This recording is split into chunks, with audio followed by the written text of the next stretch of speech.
Пожалуйста, держитесь, и спасибо вам большое за то, что вы делаете там. Спасибо большое. Мы с вами. Коли мы кажем, что мы ничего не можем зробить, мы можем зробить. И мы начинаем подниматься с колен, и мы начинаем людьми зваться. Ну это ж цудовно, наши продки. Я не тільки марили, а ти. Я сьогодні тут, тому що я не боякова до той події, які відбуваються зараз у Білорусі. То, що зараз відбувається у Білорусі, это есть геноцид белорусского народа. Хотелось бы пожелать силы и мужества всем тем, кто подвергся репрессиям.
Давайте просто поддерживать друг друга, и все будет супер. Живи Беларусь!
Мы не быдло, стадо и трусы, мы живой народ, мы белорусы с верой в сердцах. Держим мы строй, знамя свободы над головой.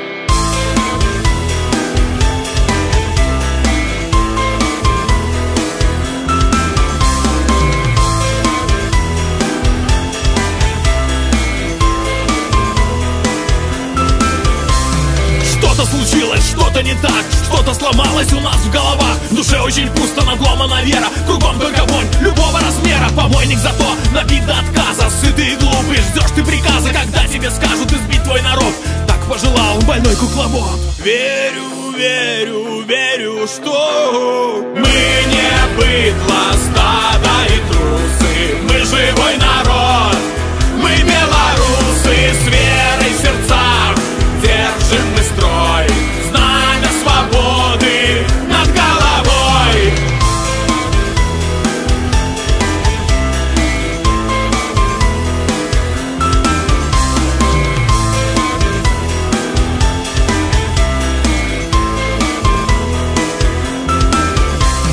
Где наша совесть? Неужто продали? Боюсь, мой ответ будет очень банален. Стали мы трусить, бояться, дрожать. Нас научили снова стучать. А если чуть что, моя хата с краю. Не видел, не слышал, я точно не знаю. Вот так поступает моральный урод, но не родной белорусский народ. Верю, верю, верю, что мы не быдло, стадо и трусы, мы живой народ, мы белорусы с верой в сердцах. Держим мы строй, знаем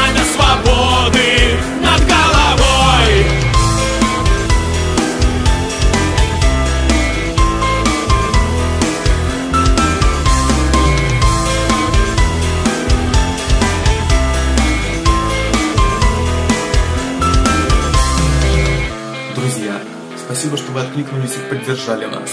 Теперь мы верим в то, что мы способны изменить все. Мы не быдло, стадо и трусы, мы живой народ, мы белорусы с верой в сердцах, держим мы строй, знамя свободы над головой. Мы не быдло, стадо и трусы, мы живой народ, мы белорусы с верой в сердцах, держим мы строй, знамя свободы над головой.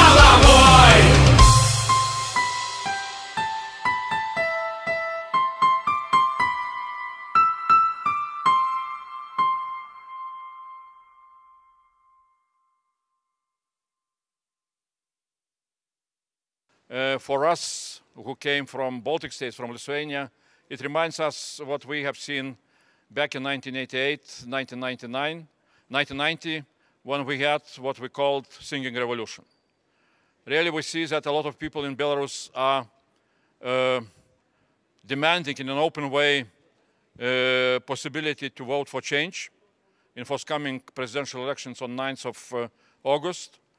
They are doing it in a very brave and open way, starting from people from cultural elite who are doing it on YouTube.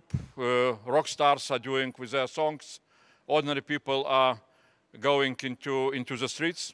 And that is what we would like to support with our clear words and clear language. And statements which were made were very clear. And both of solidarity with Belarusian people, but also very clear messages to President Lukashenko and his surrounding, that if really Belarusian people will not have the right to express their wish for change, if candidates, major competitors, will stay in prison, if political prisoners will not be allowed to go out from the prison, then of course we speak about sanctions, about personal sanctions, which will be unavoidable. My name is Michael Gala. I'm a member of the European Parliament, and I would like to convey a very clear message. First of all, you are not forgotten. You are a part of Europe, and we have noted your aspirations, and I think in the 21st century you deserve, as all of us, a free choice of your government and your president. And this is a clear message that is conveyed to those in charge in the country. And to the president of the country, who is running again, I clearly say, release all political prisoners, allow all who want to stand in the elections, allow the OSCE through ODIHR to observe the elections, and allow for a free campaign throughout the country. These are the clear messages that we convey to the leadership of this country, and I think that the president and the authorities owe to their own citizens, who have made it very clear that they would like to make a choice, an informed choice for their new leadership. Insofar, we have a lot to offer as European Union in the cooperation with, in principle, with all our Eastern neighborhood countries. They have a choice how much they want to engage. We are open to more engagement also with Belarus, and that is why we watch what is happening, and that is why we support all those who stand for a more open, for a more democratic society. Thank you.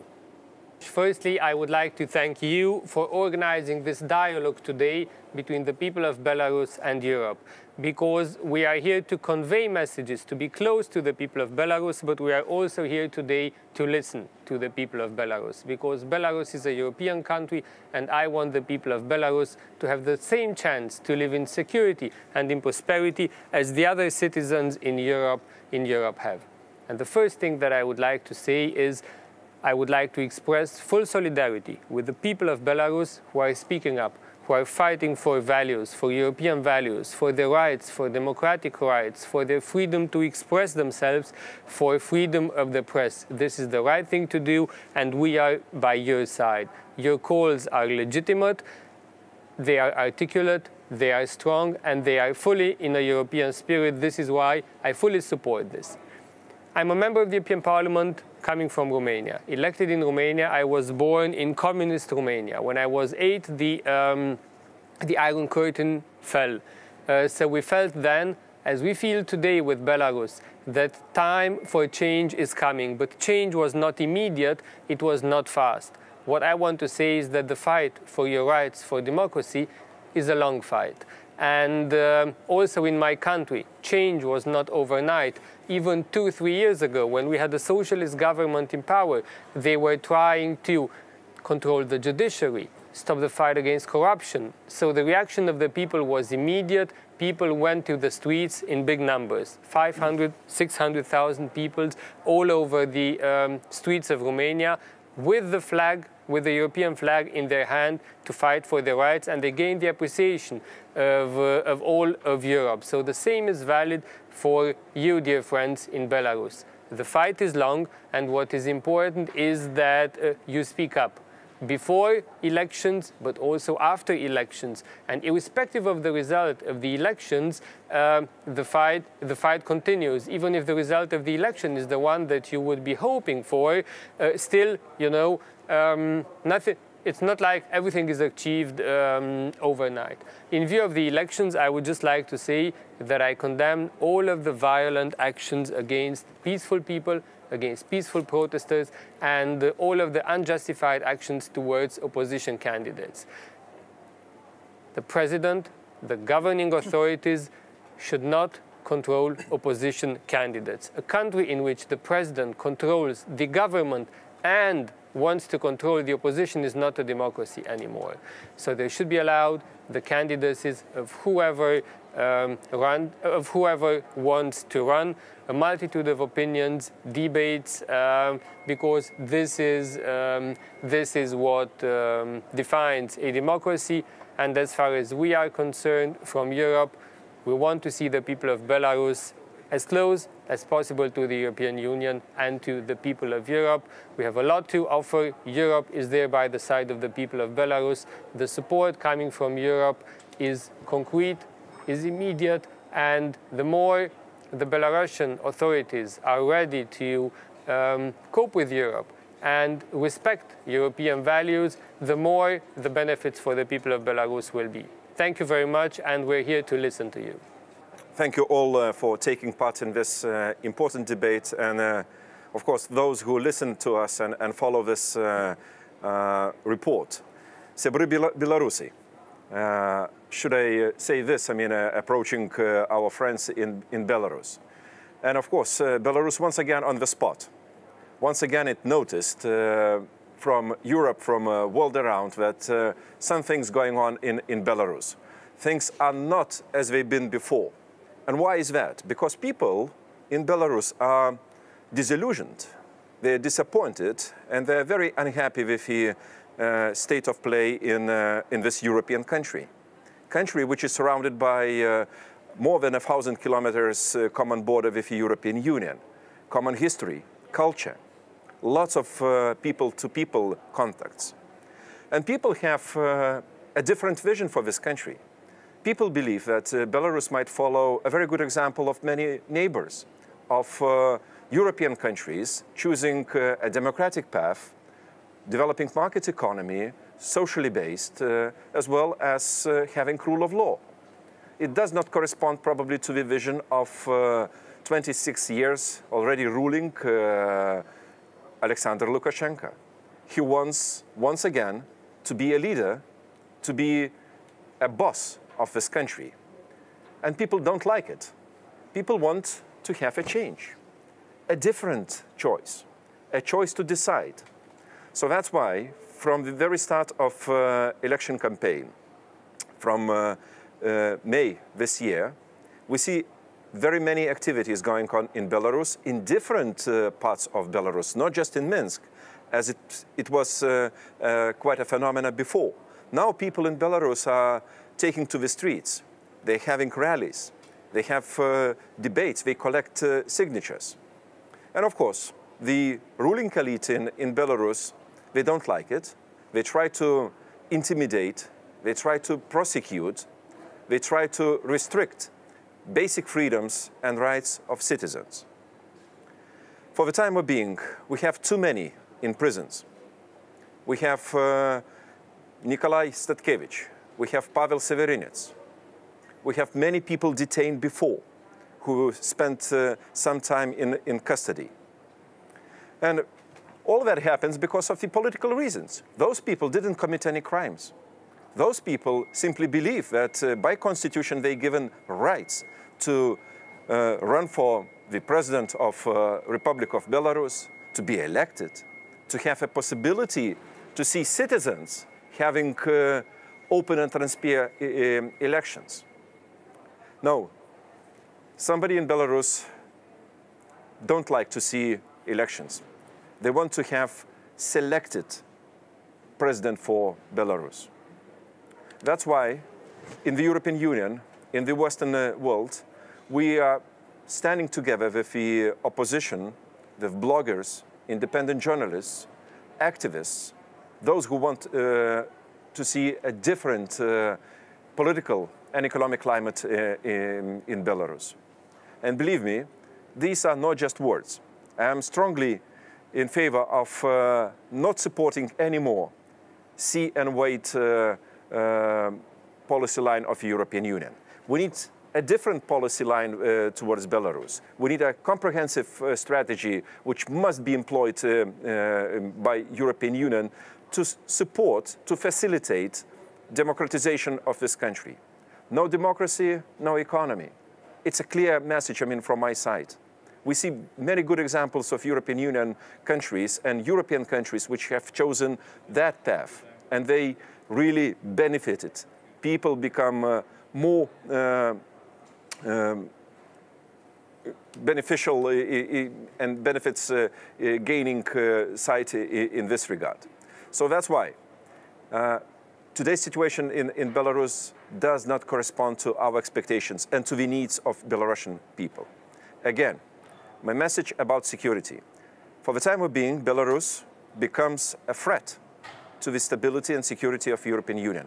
Not just because Belarusian authorities continuously deny coronavirus, and they do nothing in opposite. They invite people to come on the streets and to have public gatherings. It goes against health and well-being of people.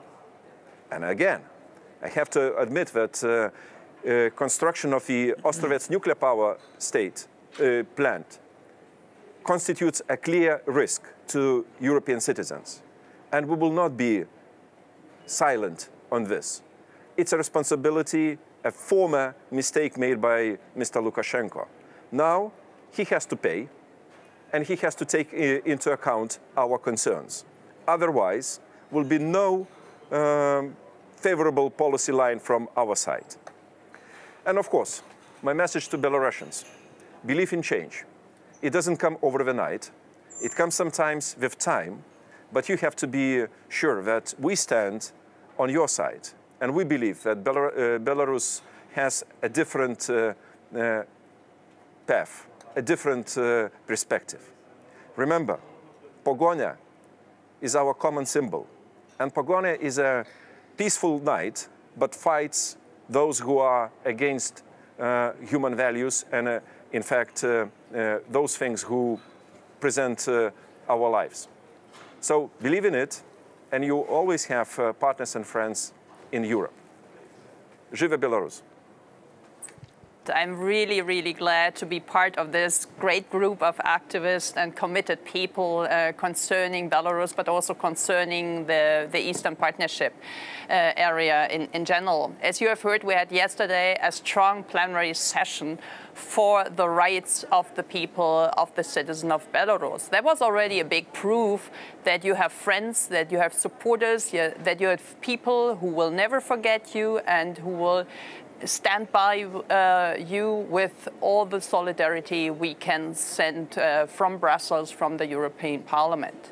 When I was younger, 20 years ago, 25 years ago, I went to Belarus many times, and what I've experienced was a European society. There's a youth, there were people just like we, I mean, European citizens, as we all are. You are part of our European family, and we have to show you this while we try to bring you into the European family, also to the European institution, and also at some point, hopefully, as a member of the European Union. Even we know this will be a longer path than maybe in other cases, but nevertheless, we have started with a lot of programs, with many different funds, assistance, and so on. Seeing what is ahead of you, the upcoming elections on the 9th of August, it would be, I think, essential and of utmost importance that we see there is an election in general, that you have a choice. We have seen people standing in queues for hours to get their signatures registered, to have a possibility to express the political will. I have been chief election observers last time to Kosovo, and I know how important it is for transparent, inclusive, fair election. And we really hope that after 26 years of having one president in office, now it is the time for a change, and now is the time for having a real kind of an election. And we did everything, or we do everything, to make sure that at least we will see a full-fledged OSCE ODIHR observation mission to Belarus, no matter there is coronavirus or not. I think this is one demand and one crucial point which our European Union High Representative can implement. And this is what the president of your country should accept. The second thing, which was also mentioned by all of my colleagues, is the immediate release of all political prisoners, which are mainly either activists or the candidates themselves. There is no acceptance from our side to see people without any criminal background sitting in custody, being tortured in a KGB manner. This is absolutely unbelievable, seeing this happening within the center of Europe.